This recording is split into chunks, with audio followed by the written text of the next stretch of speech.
Hi, everybody, and welcome to Synapse Shadow, the podcast where we explore the fascinating intersections of science and magical traditions.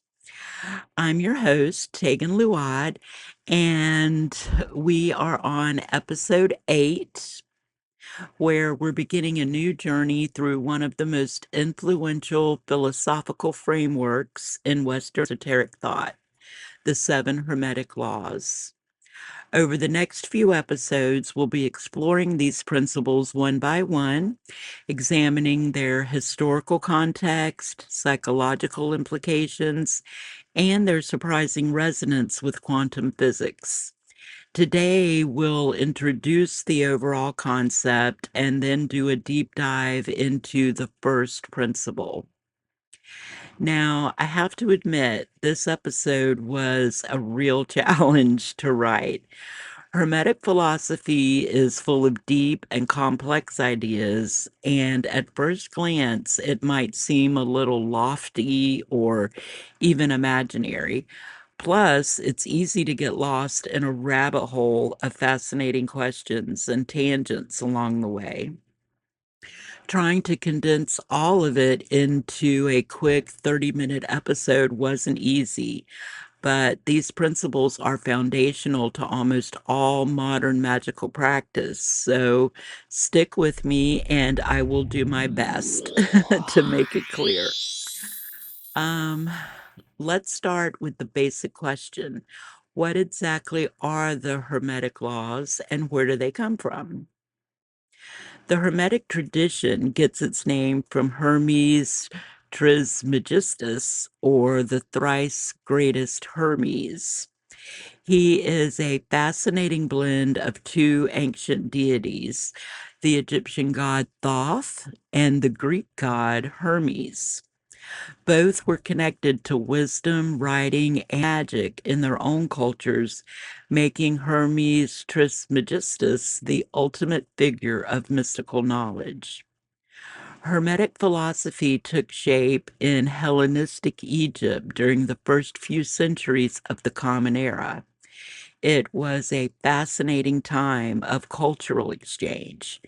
In Egypt, in the bustling city of Alexandria, Greek, Egyptian, Jewish, and early Christian ideas all mingled, influencing one another in exciting ways. Out of this exchange of ideas came a collection of Greek writings known as the Corpus Hermeticum. The Corpus Hermeticum is made up of 17 separate texts compiled between the 1st and 3rd centuries. While they're credited to Hermes Trismegistus, they were actually written by various anonymous authors who blended Platonic philosophy, Stoicism, and Egyptian religious ideas into a unique spiritual tradition. After being largely unknown in Western Europe during the Middle Ages, these texts resurfaced in 1460 when manuscripts were brought to Florence from what was then known as Macedonia. Cosimo de' Medici, the powerful Florentine ruler, was so captivated by their potential that he instructed his translator to pause his work on Plato's texts and immediately begin translation on the Hermetic corpus. This translation ignited tremendous interest during the Renaissance, influencing the most well-known occultists of the time, figures like Giordano Bruno, John Dee, and later even Isaac Newton. Through these people and their writings, the Hermetic ideas became fundamental to various Western esoteric traditions, including alchemy, Rosicrucianism, and ceremonial magic. These traditions filtered down into groups like the Hermetic Order of the Golden Dawn, which in turn contributed significant elements to the development of modern Wicca and the general practices of neo-paganism. Even if you've never heard of the Hermetic laws before, you will probably recognize many of the concepts as things you have already incorporated into your practice. Now, when we specifically talk about the seven Hermetic laws as a systemized set of principles, we're primarily referring to their presentation in a book that was published in 1908 called The Kybalion. It was published anonymously by authors who referred to themselves as simply three initiates. The mystery of who these three initiates actually were has been the subject of scholarly debate for decades. The most widely accepted theory is that William Walker Atkinson, a prolific writer on occult topics and the New Thought philosophy of the early 20th century, was the primary or sole author. The anonymity itself is fitting for the Hermetic tradition. It often emphasized the dissemination of wisdom over the identity of its messengers. Remember, the authors of the Corpus Hermetica also preferred to remain anonymous. Now, despite the mystery regarding the authorship, modern scholars recognize the Kybalion as a product of the New Thought movement of the early 20th century rather than a direct translation of ancient materials.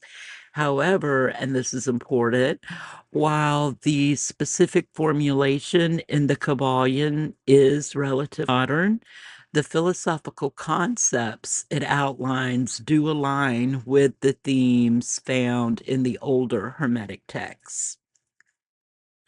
What I find especially fascinating is how these principles, despite coming from a completely different time and way of thinking, still offer insights that align with modern science and psychology.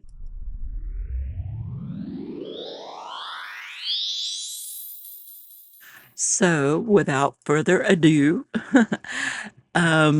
before we dive deep into our first principle, we will briefly outline all seven Hermetic laws to give you a roadmap of where we're heading in this series. Number one is the principle of mentalism. The all is mind, the universe is mental. This suggests that reality is fundamentally consciousness based.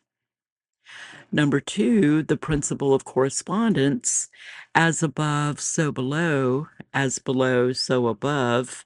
This describes the symmetry and self similarity across different levels of existence.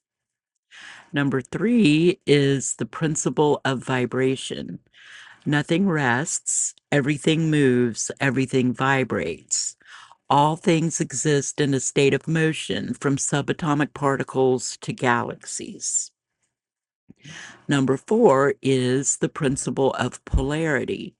Everything is dual, everything has poles, everything has its pair of opposites.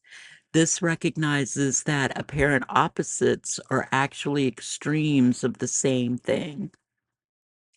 Number five is the principle of rhythm. Everything flows out and in. Everything has its tides.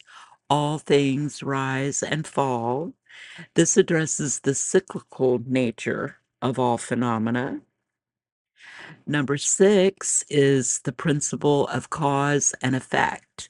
Every cause has its effect, and every effect has its cause. This emphasizes the lawful nature of the universe. And finally, the last one, the principle of gender. Gender is in everything. Everything has its masculine and feminine principles. And this refers to generative principles, not biological sex, representing different modes of energy and creation. Over the coming episodes, we'll explore each of these principles in depth, Today, we're focusing on the first and perhaps most fundamental, and maybe even the most controversial, the principle of mentalism.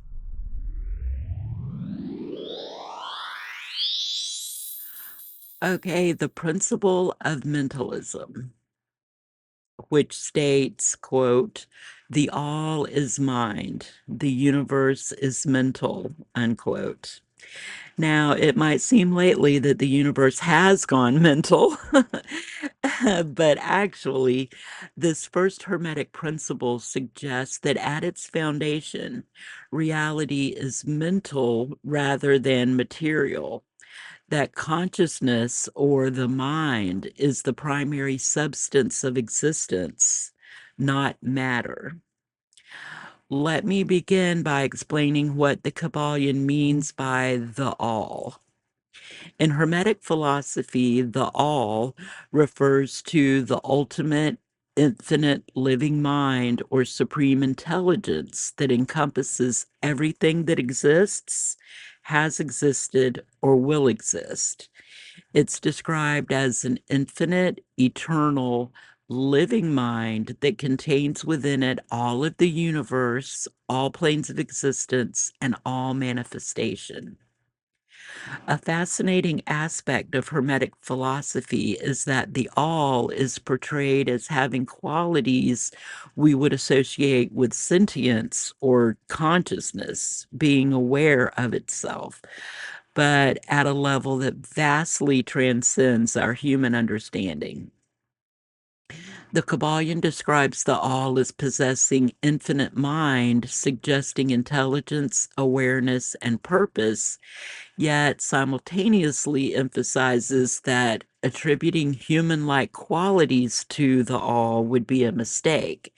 It's not simply a larger version of human consciousness, but something qualitatively different than our finite minds can only grasp through metaphor and analogy. Crucially, the all transcends our linear understanding of time. It doesn't just contain the present moment or even the timeline of past, present, and future as we experience it. The all encompasses all possible timelines, all potential realities, and all alternative paths that could possibly exist. In modern physics terms, you might think of this as similar to the multiverse concept or the many worlds interpretation of quantum mechanics, though the Kabbalion predates these scientific frameworks by a century. And the Corpus Hermetica predates these ideas by 2,000 years. So, the all is not simply a deity in the conventional religious sense, but rather the totality of existence itself. Conscious, intelligent, and fundamentally mental in nature. It's similar to concepts like the absolute, the ultimate reality, or what some philosophical traditions might call the ground of being. This first Hermetic principle suggests that at its foundation, reality is mental rather than material, that consciousness or mind is the primary substance of existence, not matter. According to the Kabbalion, what we perceive as physical reality is actually a mental creation within the mind of the all. And by extension, our individual consciousness is somehow connected to or participating in this infinite mind.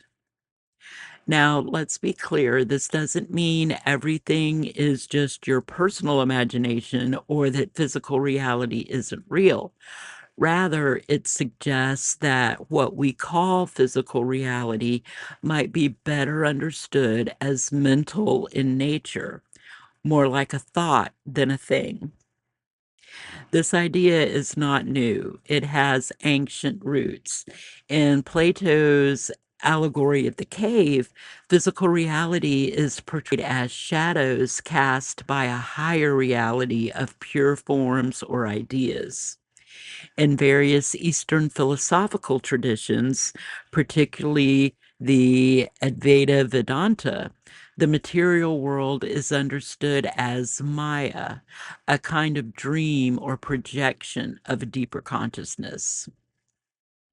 Even in the Western philosophical tradition of idealism, the view that reality is fundamentally mental or spiritual has been championed by philosophers like George Berkeley, who famously argued esse est percipi, which means to be is to be perceived. And this is where the famous question, if a tree falls in the forest and no one hears it, came from. Um, Later, by figures like Immanuel Kant, who suggested that we can never access reality directly, but only through the mind's perceptual and conceptual filters. G.W.F. Hegel taught that our physical reality is the manifestation of the self-development of an absolute consciousness. Now, do you see what I mean about rabbit holes? We could talk about these different philosophical ideas for hours, but back on topic. What might the principle of mentalism mean in light of modern science? There are some fascinating parallels, and we have spoke about these. I have spoke about these things ad nauseum for the last 8 episodes. In quantum physics, the act of observation appears to collapse probability waves into definite states. The famous double slit experiment demonstrates that particles behave differently when observed versus unobserved, and this suggests a strange relationship between consciousness and physical reality. Even some of the greatest minds in physics have expressed ideas that resonate with this ancient principle. Renowned physicist Sir James Jeans once said, "The universe begins to look more like a great thought than like a great machine." And Max Planck, the father of quantum theory, put it this way, quote, "I regard consciousness as fundamental. I regard matter as derivative from consciousness," unquote. And what he meant was that matter is a byproduct of consciousness. Nobel Prize-winning physicist Erwin Schrödinger echoed this sentiment when he wrote, "Consciousness cannot be accounted for in physical terms, for consciousness is absolutely fundamental." And the brilliant physicist John Wheeler proposed that we live in a participatory universe where the act of observation plays a crucial role in creating reality, famously stating, "No phenomenon is a real phenomenon until it is an observed phenomenon." And I don't know, I just keep hearing that like in rap, but I'm not going to try to do it here. Um, Now, I'm not claiming that modern quantum physics proves the Hermetic principle of mentalism, but isn't it fascinating that these brilliant scientists, after peering into the deepest nature of reality through mathematics and experimentation, arrived at insights that echo what Hermetic philosophers were teaching thousands of years ago? When modern science and ancient wisdom converge like this, it's worth paying attention.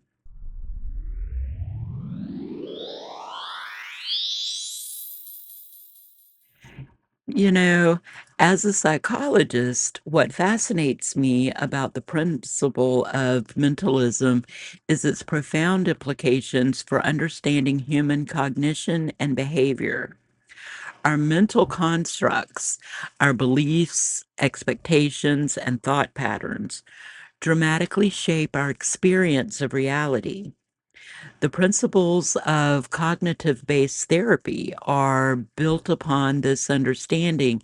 Change your thoughts and you change your experience. Research on phenomena like the placebo effect demonstrates the remarkable power of belief to create psychological changes. Studies on visualization in sports psychology show that mentally rehearsing an action activates nearly identical neuropathways as physically performing it. The field of psychoneuroimmunology explores how our thoughts and emotions directly influence our immune system and our physical health. They are studying how what we think quite literally becomes our biological reality. Even more fascinating is the research on neuroplasticity, the brain's ability to reorganize itself by forming new neural connections. Our habitual thoughts and actions physically reshape our brain structure over time. In a very real sense, mind is creating matter. We have discussed this before in previous episodes. So, from a clinical perspective, this principle has profound implications. If reality is fundamentally mental, then our capacity to heal and transform through changing our mental patterns is much more profound than merely thinking positively. We're participating in reality creation at a fundamental level. And this dovetails with magical perspectives on thought forms and intention setting. The witch's understanding that focused intention alters reality aligns remarkably well with our current understanding of how attention and expectation shape neural pathways and perceptual filtering. And finally, if our physical reality is the manifestation of an absolute consciousness, then it goes to follow that we can introduce changes to that reality using our own consciousness. And just like that, the power of a wit is explained.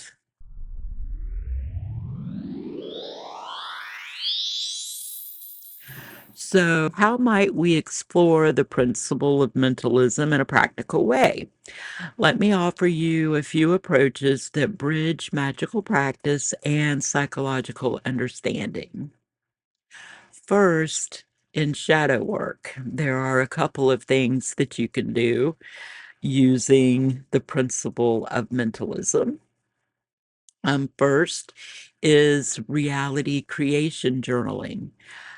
These are writing exercises that explore how your beliefs and expectations have shaped your experiences, and it can reveal powerful patterns. Try documenting instances where your mindset clearly affected the outcomes, both positively and negatively. You can also try thought excavation. Identify one challenging situation in your life and dig beneath your surface reactions to uncover the core beliefs generating your experience. Ask yourself, what would I have to believe about reality for this situation to appear this way?